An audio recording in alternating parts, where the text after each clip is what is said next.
셀트리온, 유플라이마가 아니라 램시마에서시 휴미라를 위협하다. 제대로 된 이야기인가? 셀트리온 금요일 플러스 0.73% 상승, 헬스케어 플러스 2.27%, 제약은 플러스 0.97% 상승세로 마감이 되었습니다. 세 종목 모두 위에 꼬리를 다는 모습, 즉 막판에 뒷심 부족으로 좀 밀렸다 이러한 이야기가 될 수가 있겠는데요. 특히 셀트리온은 막판에 좀 크게 밀리는 모습이 나오면서 상승폭이 축소되는 모습이 연출이 되고 말았습니다. 단기적으로 전일의 저점을 이제 바닥으로 확보하는 오늘 움직임이라고 평가를 할 수가 있겠습니다. 오늘 이 시간에는 램시마 SC에 대해서 이야기를 드리겠는데요. 유플라이마가 아니고요. 램시마 SC가 휴미라를 위협한다 이런 보고서가 나왔잖아요. 이야기를 해보기로 하겠습니다. 지난 6월 14일이죠. 한국투자증권의 바이오에 대한 보고서가 나왔는데요. 제목이 램시마 SC 휴미라를 위협하다. 그래서 단순하게 제목만 보시면요. 램시마 SC하고 휴미라하고는 무슨 관계지? 이렇게 되는 것이잖아요. 왜냐면은 셀트리온은 휴미라 쪽의 바이오 시밀러는 유플라이마잖아요. 그러나 램시마 SC나 휴미라나 그리고 유플라이마 역시 모두 다 자가면역 질환 치료제잖아요. 과연 어떤 이야기가 나오는 것인가 한번 살펴보기로 하겠습니다. 램시마 SC는 자가면역 질환 치료제 시장에서 휴미라를 대적할 치료제로 성장할 전망이다. 이렇게 결론을 미리 이야기를 했죠. 그리고 램시마 SC가 유럽에서 램시마와 함께 성장을 한다. 이것은 결국은 램시마 SC가 램시마의 대체제가 아니고 다른 TNF-알파 억제제의 대체제라는 이야기가 되는 것이죠. 특히 염증성 장질환 유지요법에서는 아달리무맙을 대체하기 용이하다. 요 아달리무맙이 바로 휴미라 쪽이잖아요. 인플릭시맙은 아달리무맙 대비해서 효능은 우수하지만 정맥 제형이었기 때문에 덜 처방된 것으로 판단된다. 이런 이야기 하잖아요. 이 램시마 SC에 대해서 바로 이 부분에 대한 이야기들은요. 지난 영상에서도 이미 언급을 드린 바가 있는 것이죠. 네, 6월 7일 영상과 6월 10일 영상에서 램시마 SC에 대해서 이 부분을 충분히 이야기를 드린 바가 있습니다. 그래서 이 램시마 SC가 현재 유럽에서 기존의 램시마와 함께 같이 성장률이 올라오고 있다는 것은 램시마를 맡은 사람이 램시마 SC로 바꾼다 이런 이야기가 아니란 이야기가 되는 것이죠. 자, 그 다음에 이야기는요. 그 외 부수적으로 얻은 수확인데요. 피하 제형을 통해서 얻은 이점은요. 물론 투약이 편리하다, 효능이 우수하다는 것은 아는데 특히 이번에 입증된 것은요. 면역 원성입니다. 인플릭시맙의 최대 단점이 면역 원성이 높다는 것입니다. 그 이야기는 뭐냐면은 면역성이 있기 때문에 내성이 있기 때문에 장기적으로 인플릭시맙을 맞게 되면은 약효가 떨어진다는 이야기죠. 그런데 램시마 SC는 인플릭시맙임에도 불구하고 면역 원성이 낮다는 이야기예요. 그 이야기는 무슨 이야기냐면 면역 원성이 낮아지면 효능 소실 가능성도 작아지기 때문에 약효가 안 떨어지기 때문에 램시마 SC를 투약하는 기간과 환자가 많아지면서 매출 성장을 유도할 수 있다. 매출이 계속 늘어날 수 있다. 이런 이야기가 되는 것이죠. 그래서 우리가 자가면역 질환 치료제에 대해서 다시 한번 살펴보게 되면요. TNF-알파 억제제잖아요. 이 TNF-알파 억제제 가운데서도 인플릭시맙, 즉 오리지널은 레미케이드고 지금 램시마와 램시마 SC잖아요. 그 다음에 에트네셉, 엠브렐이고요. 그 다음에 아달리무맙이 바로 휴미라잖아요. 요것이 이제 1세대라고 보시면 돼요. 연도별로 가장 먼저 나온 순서니까요. 요 1세대 자가면역 질환 치료제 가운데서 인플릭시맙의 경우에 면역 원성이 최대 53%, 아달리무맙의 경우는 최대 31%라는 이야기잖아요. 그 이야기 뭐냐면요. 인플릭시맙을 오래 맞으면 환자들 가운데서 절반 이상은 내성이 생겨서 약효가 떨어진다는 이야기예요. 아달리무맙도 31%의 환자가 그런 현상이 나타난다는 것이죠. 그런데 이 인플릭시맙과 아달리무맙이 적응증에서 공통적으로 포함되는 부분이 바로 궤양성 대장염하고 크론병이란 말이죠. 따라서 궤양성 대장염하고 크론병 쪽에서는 인플릭시맙도 그렇고 아달리무맙도 그렇고 면역 원성이 높다는 이야기가 되는 것이죠. 어떻게 보면 그렇기 때문에요. 인플릭시맙 시장은 바이오 시밀러가 나왔지만 시장 전체 규모로서는요 오히려 성장하고 있다는 이야기가 되는 것이죠. 즉 면역 원성이 높기 때문에 다른 약으로 바꿔야 되는데 다른 쪽으로 가는 것이 아니고 인플루시맘 내에서도 램시마 SC로 간다 이런 이야기가 되는 것이에요. 그래서 유럽에서 인플루시맘 시장 전체 매출액이 늘어나는 것은 바로 램시마와 램시마 SC 때문에 그런 것이다 이런 이야기가 되는 것이고요. 물론 오리지널 회사들은 크게 떨어지는 것이지만요, 매출액이요. 그래서 그 이야기는 무슨 이야기가 되냐면요, 바로 이런 부분이죠. 램시마 SC는 인플루시맘의 최대 단점인 높은 면역 원성을 보완할 수 있는 바이오 베터다. 그래서 그 실험 결과가 다 이렇게 나와 있는 상황이잖아요. 따라서 램시마 SC는 제형을 피하주사 제형으로 변경만 했는데도 기존 인플루시맘의 단점인 높은 면역 원성을 개선하게 되었다. 이에 따라서 면역 원성과 효능 소실 가능성이 낮아졌기 때문에 장기간 램시마 SC 처방 및 매출 상승이 기대된다. 이런 이야기가 되는 것이죠. 그것이 이제 이번에 입증이 데이터로 된 것이고요. 이에 따라서 이제 여기서 중요한 것은 뭐냐면요.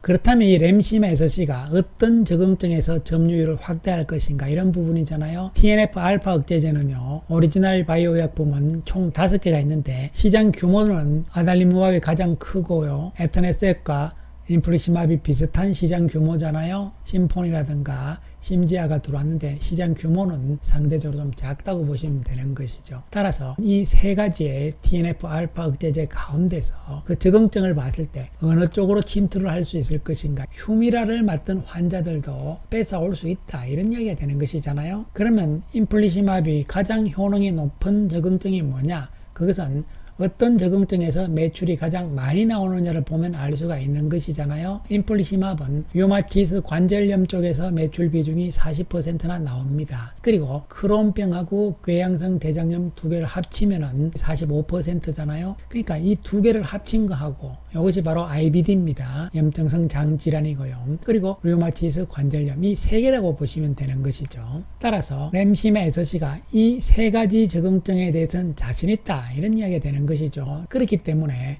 기존의 시장 가운데서 바로 류마티스 관절염 시장하고 궤양성 대장염 시장하고 크론병 시장인데 이 가운데서 같은 자가면역 질환제 가운데서 에터너셉트 쪽에서는 류마티스 관절염 시장 쪽을 빼앗아 올 수 있다는 것이잖아요. 약 20% 정도를 확보할 수 있다는 이야기가 되는 것이고요. 그 다음에 휴미라 쪽이죠. 아달리무밥 쪽에서 궤양성 대장염 쪽에서는 약 50% 정도를 크론병 쪽에서도 휴미라 쪽이죠. 아달리무밥 쪽에 50% 정도 점유율을 확보를 할 수 있다는 얘기가 된 것이죠. 휴미라를 맡은 사람들이라든가 에너셉트를 맡은 사람들이 면역 원성이 생기는 바람에 즉 약효가 떨어지는 것이잖아요. 내성이 생겨서. 그래서 바꿔야 되는데 인플루시맘 쪽으로 바꾸려니까 불편하단 말이죠. 정맥 주사 제형이기 때문에. 그런데 이번에 램시마 SC는 똑같은 피하 주사 제형이기 때문에 편리하다는 것이죠. 따라서 바꾼다 이런 이야기가 되는 거예요. 이에 따라서 램시마 SC가 올해 들어서 유럽에서 매출이 늘어나는 이유가 될 수가 있는 것이죠. 따라서 정리를 해드리면요. 궤양성 대장염과 크론병인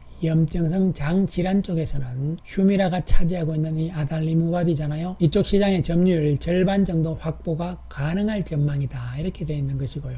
왜 그러냐면은 이 염증성 장질환 쪽에서 휴미라 쪽 아달리무밥의 효능은 TNF-알파 억제제 가운데서 가장 효능이 나쁘다, 안 좋다는 이야기가 되는 것이잖아요. 이것을 램시마 SC가 침투를 한다는 것이죠. 그러니까 유플라이마 뿐만이 아니라 램시마 SC도 휴미라 쪽에 염증성 장질환 쪽에 빼앗아 올 수 있다 이런 이야기가 되는 것이잖아요. 그 다음에 류마티스 관절염 적응증 쪽에서도 에너셉트 쪽의 점유율을 약 20% 정도 확보가 가능하다 이렇게 이야기를 하고 있는 것이죠. 그래서 램시마 SC가 유럽에서도 미국에서도 특허권 독점이 2038년까지 가능하잖아요. 그렇기 때문에 의외로 이 램시마 SC가 앞으로 2-3년 동안은요, 셀트리온 그룹의 중요한 핵심 제품이 될 수 있다 이런 말씀을 드릴 수가 있는 것이죠. 또한 이 램시마 SC가 좋은 것은요, 램시마 SC로 바꿨을 때 의료비를 봤을 때요, 영국에서 의료비 절감 효과가 현역하게 나타났다는 것이죠. 그 이야기는 유럽의 다른 나라들도 앞으로 계속적으로 램시마 SC 쪽으로 바꾼다는 것이죠.